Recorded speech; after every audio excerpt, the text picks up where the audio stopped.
How's it going, everybody? I hope you're doing great today. If you don't already know, my name is Andy and this is That Car Vlog channel. The vehicle today is actually our 2018 Toyota Highlander XLE. And today we're going to talk about what it's been like to live with this thing for the last year and a half. I'll be bringing the wife in here into the video in just a little bit, and we'll go over some of the things we really like about it, and then maybe some of the things we don't like about it. I'll talk about some things that I've had to do to it since we got it in June of last year, 2021.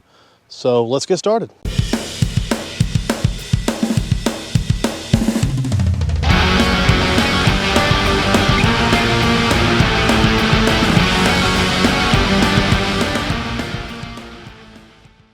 All right, we'll start by talking about the most important part of this. Of course, that's the business end, the powertrain.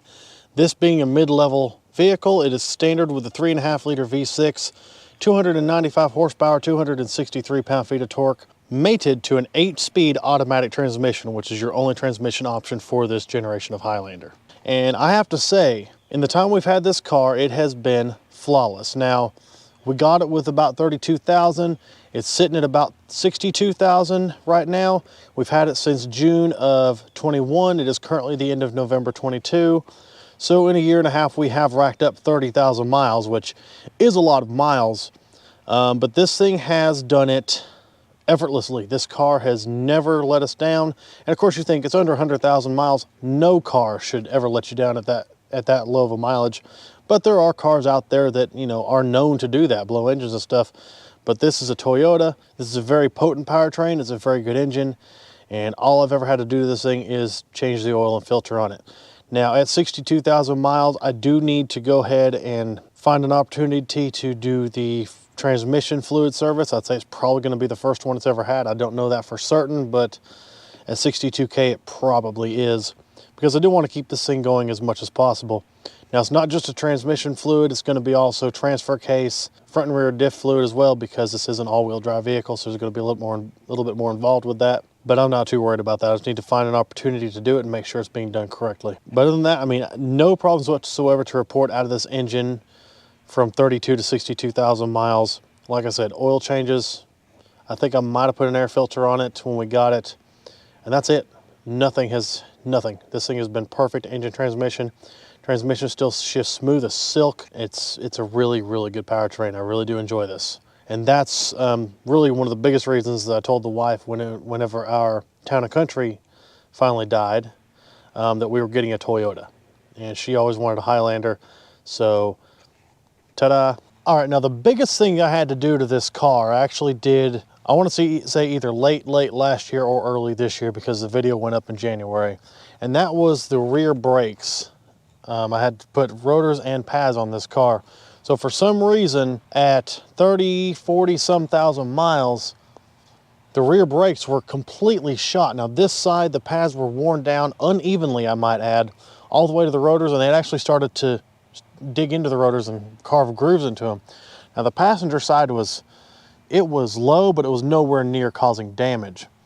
I don't know why they did that. I had somebody post on that video after I put it up saying that they had one of these, and it did the same thing, but it was the opposite side. The right side was doing it. So not sure what's up with that, but I got that done. Full replacement of pads and rotors. Been no problem since. I also had to do the front brakes. They started to get low, but they never really got down to a point of making noise. I just kind of checked them one time, noticed they were getting kind of low, so I need to put pads on this. So it's got new front pads and full brakes on the rear. That's really the biggest repair I've had to do to this car. In fact, it's really the only repair I've had to do to this thing was the rear brakes. All right, now back last summer of 2021, actually not long after we got this car, it was very unexpected that we were even gonna have to buy a car. But shortly after we got this vehicle, I did have to do kind of a, I don't know if you consider it a major modification. I would. We were planning a trip to southern New York last summer, and we were planning to haul back a lot of meat, because my family up there has a farm, and we bought half of a cow from them. So I needed some way to bring it back. The Town and Country might have been big enough to haul that back, but this thing was not big enough to carry 4 people and our luggage and almost 600 pounds of beef. So I equipped this thing with a trailer hitch, and we borrowed a trailer. So this here is the draw tight hitch. I got it off of Rock Auto for something over $200. This here is actually the end of the plug-and-play wiring harness sold by Kurt. It is made specifically to plug and play into this vehicle. And that installation was actually quite simple. It was a matter of just bolting this receiver up to the bottom of the car. It already has pre-drilled, pre-tapped holes, probably for factory installation if someone was to get that option.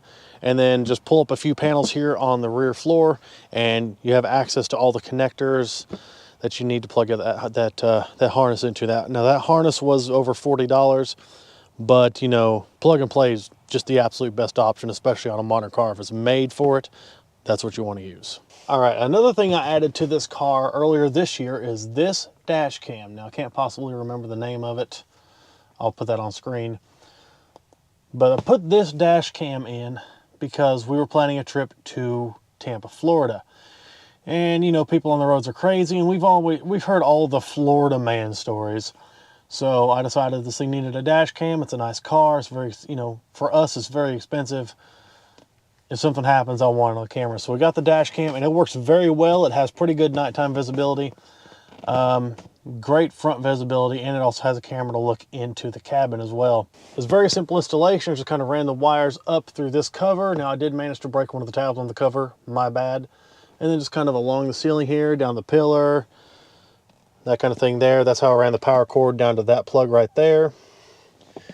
And then I just ran the other cord for the rear camera all the way down the length of the car, along behind the trim, and mounted it right here on the inside of the rear hatch. Now these things I believe can be mounted on the outside of the vehicle, but I really didn't want to go through the crap of figuring that out. I figured this is nice. It's still protected from the elements. Nobody can damage it. The only issue with this is this does have tinted glass, so at nighttime the visibility is not amazing out of this camera, but during the day, not a problem at all. Still, a great added peace of mind, you know, because people are crazy anymore and you need to have a dash cam. I highly recommend a dash cam in a vehicle just in case something happens. And you never know, you might get an entertaining video out of it too. This was not an expensive kit. This cost me, I believe, right around $80. I'll let you know if I'm remembering correctly or not. But overall, great camera, easy installation, good price, well worth paying for. And for those who want to see it, I'll give you a walk around of the vehicle, especially if you haven't already seen the initial review video that I shot shortly after we got it. So this is the 3rd generation Highlander. Now I'm pretty sure the Highlander is still in its 3rd generation, although it was updated for 2020. So it is a slightly sleeker looking vehicle. Of course, now it's, you know, got a few more touches on the outside. It's got more features on the inside as well, updated infotainment and that kind of thing. But this is still a very good looking car. 2018, it's still very up to date as far as looks are concerned. They could have kept this design up through now 2022, and I don't think it would have made a world of difference. My biggest problem on the outside of this car, and it was like this when we got it, is this bumper cover here. You can see on this corner, it's popped out. And on this corner, the driver's side, it's usually popped out. You can see it's a little bit, but not as bad. If I get up on the road, and within a mile, it'll be popped back out. We've never really figured out what's up with that. Maybe it needs a new bumper cover. Maybe it needs new clips. Not really sure. I can push it in all I want. I guarantee you within a mile, it'll be popped out. I was initially very concerned with that, and I was going to figure out the cost to get it fixed. But it really hasn't caused any issues. It's not caused a problem with heavy rain or car washes, you know, with water getting into electronics and shorting them out or anything like that. It's not caused any kind of issues. And it's not like it flaps around and makes a bunch of noise. It's just these parts right here that like to pop loose. And I just kind of push them back in now and again. Let's use another click. And they'll pop back out. But the way I figured is, if it doesn't cause any more issues, I'm not worried about it. It's a little bit ugly cosmetically to see it popped out like that, especially on a 4-year-old vehicle. But we know everything's being made cheaper nowadays, and I've seen other models, not just Toyotas, with that exact problem. I think we had a friend with a 19 or 20 Corolla, same thing. So I mean, it's probably just a thing that happens sometimes with some cars here and there. Ours is one of them. I'm not incredibly worried about it, at least not right now. Now, like I was saying before, this is the XLE trim. It's kind of a mid trim. You can start at the lowest LE trim or go all the way up to your limited. But your limited is going to have a lot nicer stuff. It's going to have LED DRLs. instead of just using your inner halogens. It's going to have some nice 5-spoke chrome wheels, but I really actually do like these wheels better. I like the look of the chromes. I really like the looks of these. I'm kind of glad this one's got them. And if you had your Limited, you have a few more chrome accents, like there'd be some chrome accents around the reflectors down there. And of course, you'll have a few more features on the interior, such as heated rear seats and possibly even cooled fronts. You know, a few less blank switches. But overall, for a mid-trim car, this is actually really, really good. Here on the interior, give you a look at the interior. Here's your full array of power controls, locks, windows, mirrors, the things you're going to expect. Pretty nice looking interior for a mid-trim 2018 Highlander. I mean, it's a very nice looking car. Obviously, it's not a luxury car. There's no wood or, you know, actual aluminum or anything like that. But for a mid-trim Highlander from 18, it's pretty nice in here. I do kind of like the split level dash. It's got your clock right there. We're going to start it up. You can see all that light up, and there goes my dash cam. You heard that come on just now. And you can see right down there the odometer, 62,145. Coming across the dash, you do have your infotainment screen. Now this is actually already outdated. This is already an old system, even though it's only 4 years old. The newer Highlanders have an updated system. It's more responsive. And although this is pretty responsive to the touch, it still has the capacitive buttons on the side. And it's, you know, it's not as feature rich as a lot of newer infotainment systems, especially in higher end cars.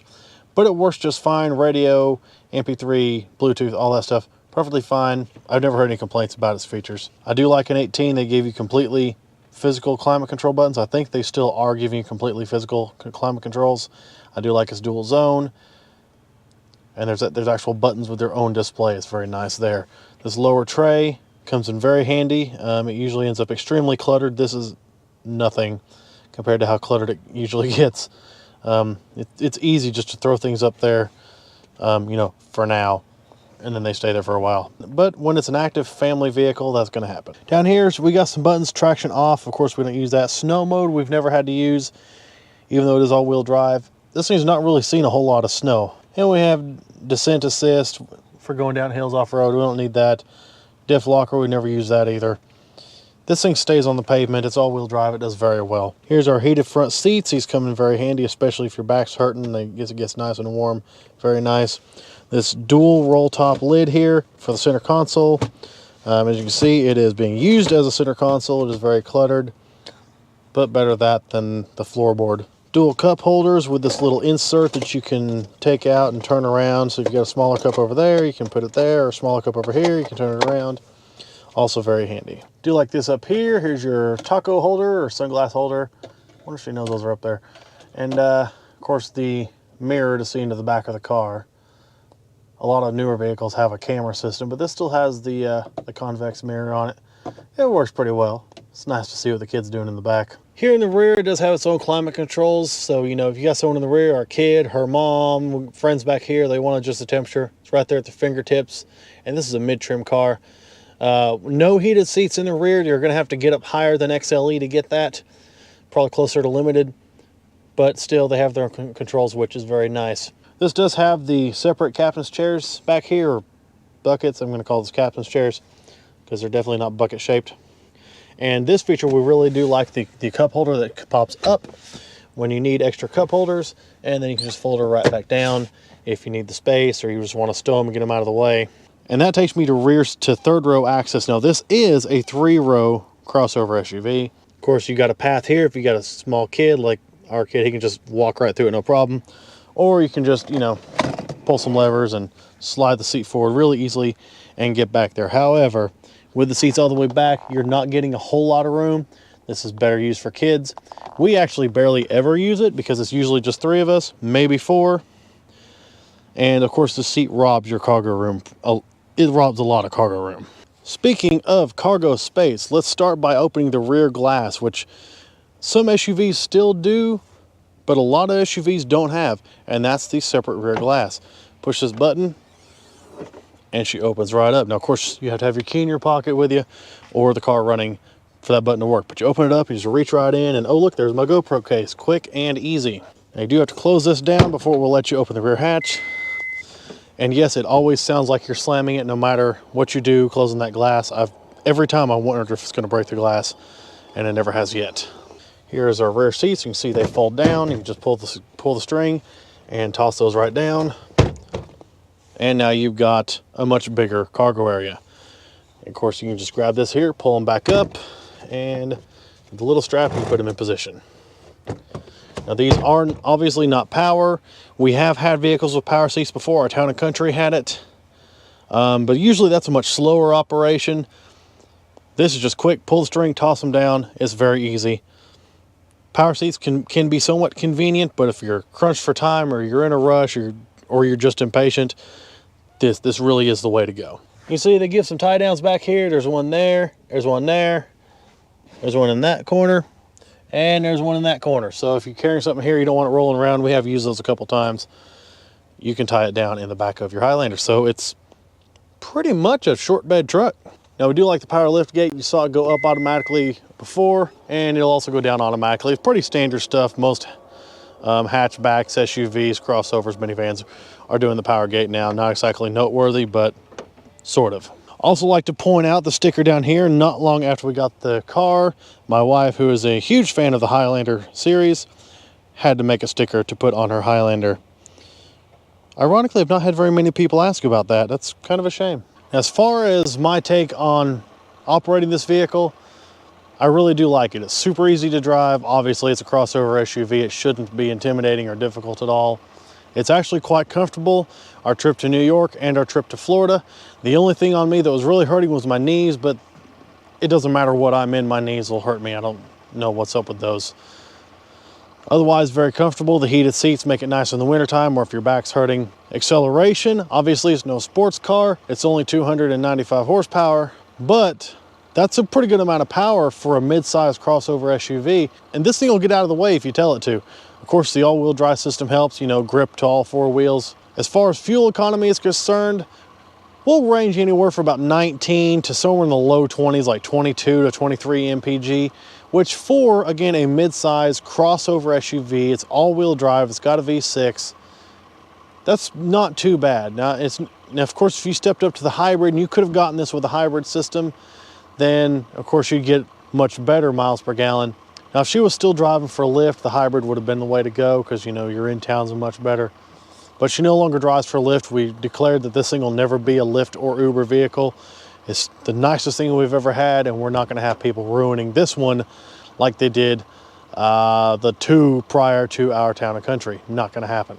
Another handy feature that I do like is with the key in the pocket, like a lot of cars, you know, you have this little pad, you can lock the door. There goes, it locks it, or I can stick my hand on the back of the handle.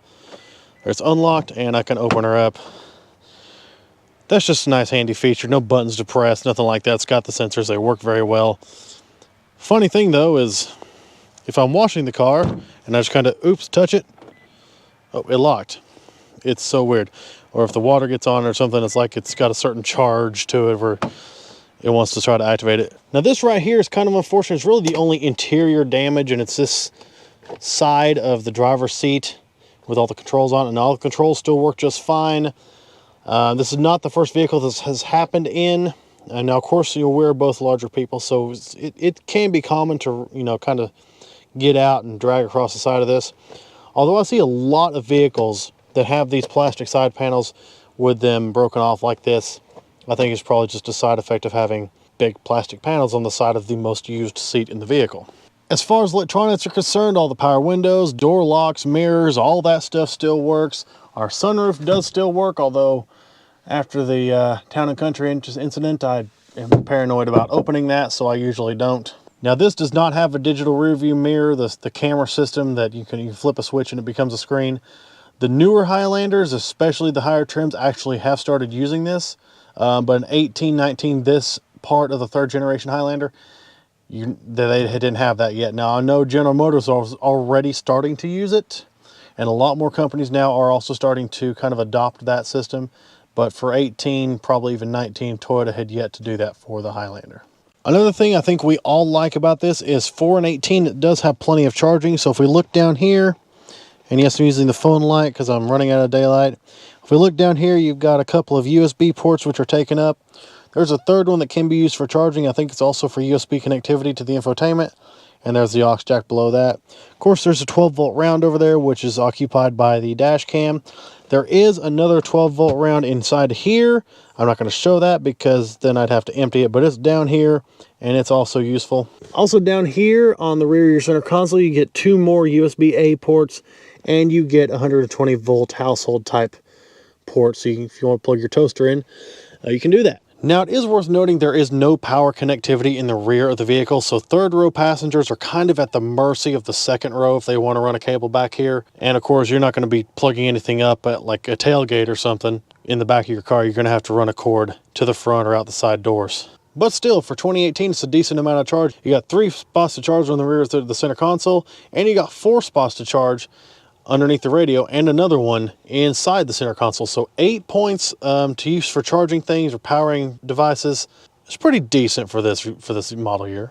And in case you've been seeing the headrest sitting in the back of the car and wondering what in the hell is up with that, it's because the wife is the primary driver of this car. It's the driver's headrest, and when she got her hair up, it kind of bothers her having it against that. So she just took it out. It's her preference, mostly her car. Time to take this thing on another drive and talk about what we really like about this thing and possibly dislikes. So first off, most immediate thing about this car is its power. It's got nearly 300 horsepower and it's sending the power to all 4 wheels, and acceleration is great. Now, like I said, it's not a sports car. Obviously, it's a mid-sized family crossover SUV. That being said, it has more than enough power to take on the highway for passing people, not a problem. This thing has got the power. Visibility, once again, mid-size crossover SUV. It is not a problem. Handling is kind of interesting because, and I'd say this is probably becoming a thing in modern vehicles, but this thing actually seems to handle a bit better than any mid-size SUV has any business handling. Now, that's not to say that if you take a corner, it's going to be perfectly planted and there's not going to be no body roll or anything like that. We're not talking sports car once again. But for an SUV of this size and weight, and I have no idea what the weight is, but you know it's kind of heavy. It's a mid-size SUV and it's all-wheel drive. For a vehicle of this size and weight, it handles very, very well. As far as comfort, like I was saying earlier, this is actually a very comfortable vehicle. Once again, you're not getting up there in the range of luxury vehicles like Mercedes or Rolls or probably even Lexus. But for a long road trip, this can be a pretty comfortable car to drive. If your back starts hurting, of course, you got the heated seats. They kind of have multiple levels of adjustment, so you can choose exactly how warm you want it. Seating position is great. It's a good car, and it's got a lot of the modern features that you come to expect on a modern vehicle. It's got adaptive cruise control. It's got lane keep assist, although it's kind of annoying how it beeps, but it does have that, and those systems work very, very well. The adaptive cruise is actually probably our favorite feature on this thing for a long road trip, because you just set your following distance, set your speed, and it really does very, very well. And of course, it's got all the other range of features, the blind spot monitoring, rear cross traffic alert, so you throw it in reverse and somebody's coming up to you from the side, it starts beeping at you to let you know you're probably about to hit somebody if you move. So it doesn't have all the modern safety features that you're going to expect in, say, a 2022 model, but it does have most of them. And I like to talk about how this thing is on long road trips, because in the year and a half we've had this car, it's already done 2 road trips. Technically 3. Shortly after we got it, summer of 2021, we went up to southern New York and back from Knoxville, Tennessee. And then earlier this year, this summer, we actually went again from Knoxville to Tampa, Florida. Although that was kind of interesting because the wife went down first and I was planning to rent a car and that didn't work out. So she came back up, got me and our son, and we all went back down. So 2 Tennessee to Florida and back trips back to back. So this thing has racked up some miles and it has just eaten every single one of those miles flawlessly without a single hiccup.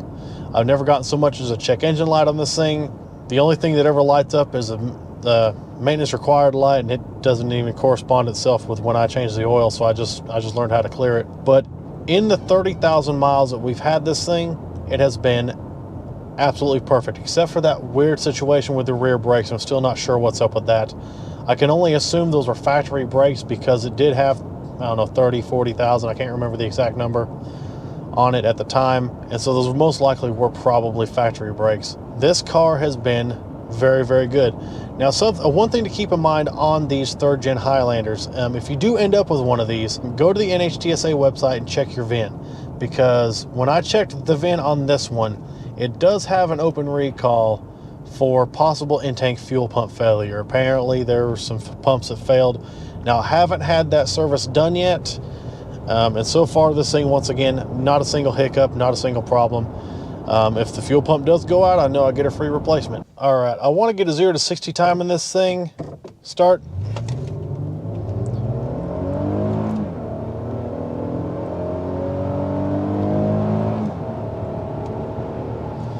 All right, so that was about 8.5, 8.5, 8.7, something like that to 60. Once again, it's not made for acceleration and big power, but if you do need it, it's got it. That's not too bad for, you know, an SUV with these specifications. I do want to do one more 0 to 60 because this has this thing in vehicle settings called power mode, and I want to see what that's all about. I still haven't exactly figured out what that is or what it does, but I want to see if that makes any difference in the 0 to 60. Now, for those who are looking at this and saying, why in the hell are you using the stopwatch on your phone? Well, I can't yet justify the money for a Draggy, and the app that I did find, I don't think it's accurate, because it told me that the C8 that I test drove did 0 to 60 in 7 seconds, and I know that was no 7-second 0 to 60. So I'm not even trusting that app anymore. All right, checking to make sure it's safe, activating power mode, and go.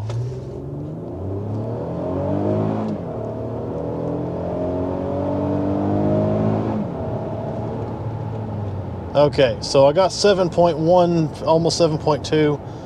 So I'm not sure. I mean, that's only a, what, 0.3 to 0.5% difference. So I'm trying out power mode while driving. And right now we're in normal. And watch the tachometer. I'm doing 60. Hang on. All right, now watch the tachometer when I hit power mode. You can see it jumps up about 400 or 500 RPM. About 400 RPM. So apparently what this is actually meant to do is give you a little bit more power up on the highway and better acceleration. Now, for acceleration from 0, I can't really feel that much of a difference. There may be a small difference, and some people online have reported a little bit less delay in acceleration from 0. But it looks like what this is doing is giving you just a little bit more power, possibly for highway driving, or I would say probably even for towing. I'd say that it probably would have been a little bit beneficial when it came to towing that trailer.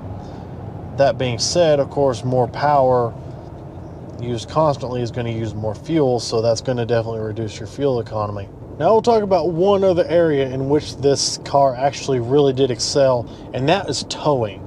So like I mentioned before, and I actually made a video of it on the channel, back in summer of 21, shortly after we got this, we took our trip to southern New York.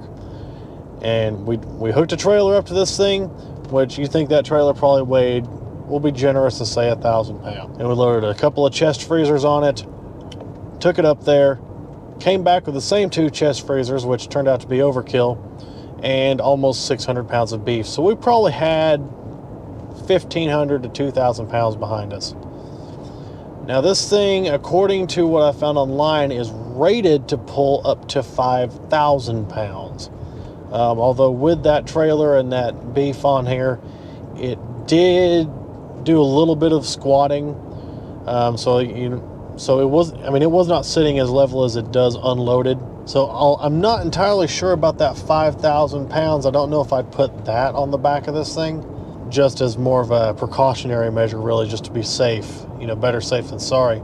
But as far as towing that trailer with the load we did have on it, this thing did amazing. You really could barely feel the trailer on the back of this thing with, you know, that almost 300 horses, the all-wheel drive system. As far as features that I wish this thing did have, and you could probably get on higher trims, one would be the heated steering wheel. So our Town and Country had the heated steering wheel. Now, of course, that was like the nearly top of the line. I forget what they call it. I think it was also unlimited. It was like nearly the highest possible model you could have gotten at the Town and Country. It had a heated steering wheel. It had remote start. Now this XLE doesn't have either of those. A lot of people may think that none of their Toyotas have remote start unless you know the secret to the key fob where you click the lock button 3 times. But this one is definitely not equipped with a remote start, and I do wish it had that. Wife does wish it still had the heated steering wheel because she is cold-natured, and so the cold weather just kind of, you know, worsens that a little bit. So those are kind of the features we wish we did have on this one, but you'd have to step up to a higher level to get that. Now this thing does have a nice backup camera. Of course, being a 2018, that's the first year that the government mandated backup cameras on every vehicle ever made from then on forward. So of course it has it. It's not amazing, but it's clear enough. It works very well. It has the guidelines, although they don't turn with the wheel. And of course, you know, we only have the heated seats. The higher levels would have air-conditioned seats. They would have rear heated seats on the second row. But those are all just really minor gripes. There are more things we'd like to have. But what we are getting out of this thing is what we need to have, and that is a good, reliable family transportation. It doesn't give us any issues whatsoever. It's got plenty of power, more than enough power for its size. It's got the all-wheel drive system. Now, here in East Tennessee, do we really need all-wheel drive? Absolutely not. We do get snow sometimes, and in those instances, it may come in somewhat handy. But for the most part, there's really no need for all-wheel drive. It's kind of just what we ended up in, although it makes for nice power delivery to the ground, that's for certain. And, you know, I could also drive off in the field like I did for this video, or like we did on my aunt's farm back up in New York. You know, if you felt like taking it off-road, you know, within reason it can do it. But overall, the main takeaway from this is these Highlanders are fantastic vehicles. I mean, absolutely some of the best that you can possibly get, in my opinion, and so many others. And I'm not just saying that because I'm a Scotty Kilmer subscriber. I really do think that these are some of the best vehicles ever made, and Toyota is known for that. Do they have problems? Everything's going to have a problem eventually, and every vehicle is going to have its fair share of recalls and that kind of thing. I mean, like I said, these third-gen Highlanders, there are some of them that do have a fuel pump recall, and you may want to run your VIN to check to see if yours is one of those or not. But overall, as a father and a husband, I could not be more satisfied with our choice of vehicle. And we did have to pay a bit much for this. Of course, you know, we got this in 2021 when car prices were already starting to climb. Once everything was said and done with the paperwork, the financing, we're probably in it for about 41 grand over 5 years. So it is kind of expensive, especially for a family like ours. However, it's one of those situations where you get what you pay for. It has 62,000 miles on it. We have packed miles on this car, 30,000 miles in a year and a half, which is, it's a lot of driving. I have no doubt that with the regular maintenance we're doing to this thing, it'll continue well over 100, possibly even 200,000 miles. These are really great vehicles. And if you can swing the price, if you can get yourself into one of these, highly recommended. Okay, back in the car on a completely different day when there's better daylight out. And we have the wife here. This is Mindy, the primary driver of the vehicle, who's put the majority of these 30,000 miles on this car in the year and a half. Yes. So I thought I'd get your take on this thing. What would you consider your favorite thing about this vehicle? Adaptive cruise control. That is a very nice thing on all these modern cars. Yes, I quite enjoy it. It makes trips very easy. Yes, it is very nice driving in heavy traffic, and not necessarily stop and go traffic, because you know the 18 Highlander doesn't have the capability to come to a stop, but it's very nice to have, especially, you know, traffic keeps slowing down, you got to keep merging lanes. It's great. Anything about this one other than the lack of a heated steering wheel and remote start, because this is only a mid-trim Highlander, that you wish this car had? The ability to turn the auto stop and start off completely, not just push the button at every time you start it. Yeah, and I think a lot of people would really love that. Most cars it's on by default. In fact, all cars it's on by default, and most of them you can't turn it off. There are some, however, that you can't at all, which sucks. They make systems for certain cars that you can reverse the polarity and make that off by default, but I don't think they make it for this car. If they do, it's very expensive. It's just annoying. It is very annoying. But that's where we are now. Yeah. That's the only thing. Otherwise, So would you say that's probably the one thing you don't like about the car, or would there be anything else? that's the only thing I don't like about it. Everything else, I love this car and I hope to keep it for ages and ages. Oh, I wish there was a outlet that was on battery, not just keyed. Yeah, that is true. Most of our 12-volt rounds up here are keyed, and that's kind of non-ideal. The USBs, I think, are they keyed as well? Yes, they're all keyed. So all your outlets are keyed in this thing. Yeah, that would be nice to have one that's just straight to the battery. Just for things like sitting waiting on people to come out of places, or in a school drop-off and you shut the car off. Because when it auto stops, if you don't hit the button, it actually turns off all the outlets. So Just preserve power for the restart. Yeah. So, which is very annoying when you've got your phone plugged in. So overall, for a year and a half, I think it's probably been one of the best vehicles we've ever had. Absolutely. I probably couldn't choose much. Really couldn't choose anything better than this, probably. No, it's great road tripping. It really is. It's already been on 2 road trips in the time we've had it. 3. 3. No, several. 3. I took him to Georgia the other night. Yeah. So it's been on 3 road trips, 4 if you count what happened this summer with the Florida trip. That was a trip, all right. So this thing's been on multiple road trips. That's how you get 30,000 miles in a year and a half. But I think we'd have made a good choice on this thing. Mm-hmm. Absolutely. Highly recommend. Highly 10 out of 10 recommend. And if we could justify it, we'd get the new model. Yes. Yes. All right, and that's going to do it for the year and a half update on our 2018 Toyota Highlander as I stand underneath the glow of the parking lot lights of Walmart, because I only have time to do these things when it's getting dark, apparently. Anyways, like I've been saying this whole time, this has been a great vehicle. I mean, I can't stress that enough. These are amazing cars. And for 2018 and a mid-trim vehicle at that, it's pretty feature rich. Now, it doesn't have everything Toyota offered at the time because it's not a high trim car, but for a mid-trim, it's very, very good. Don't go into this expecting anything luxurious like a Lexus or a Mercedes or anything like that. What you go into this expecting is a nice, comfortable ride, great for your family. You can carry up to 7 people in this thing. And the biggest thing is reliability. Now, I know it's only got 62,000 miles. Any vehicle should still be running perfectly. It still should be going down the road, no problem, at 62,000 miles. But as we all know, cars are being made cheaper and cheaper and costing more and more to buy. Unfortunately, that's kind of weird how that works. And a lot of them now, some of them aren't lasting that long before engines go out or transmissions or anything like that.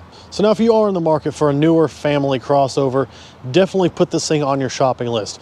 Now, of course, it's not for everybody. So go around, test drive the other models, similar models, see what you think. But I can't stress it enough. Highly recommend Toyota. The wife loves this thing. I love this thing. And I'm a car guy, so I love pretty much all cars. But I'm also a family man, and this thing is definitely family man approved. Anyway, guys, I hope you enjoyed this update, and I hope it was informative for you. If you want to know even more about this thing, I do have the initial review up on the channel from a year and a half ago. If you want to see the videos on how I did some of the things like the dash cam or the trailer hitch install or the rear brakes, there's also videos on the channel about that. I've actually got a playlist that's dedicated to this vehicle that I'll put a link to down in the description below. So you can go check this thing out and get as much information as you can from me before, going out shopping and making your decision. Anyways, guys, that's all I've got for you for now.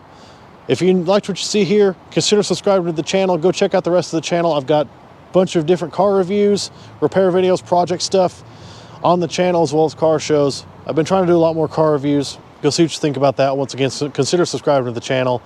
Let's grow this thing. Also, as I said a second ago, I'm trying to review more and more vehicles, so if you have anything you'd be willing to let me review and test drive on the channel, especially if it's any of the cool new models that are coming out, definitely hit me up at my email address in the description below. I'll try to work something out. Would definitely like to get some more cool reviews on the channel. Anyways, thanks you guys so much for watching. Happy shopping, and you have a good one.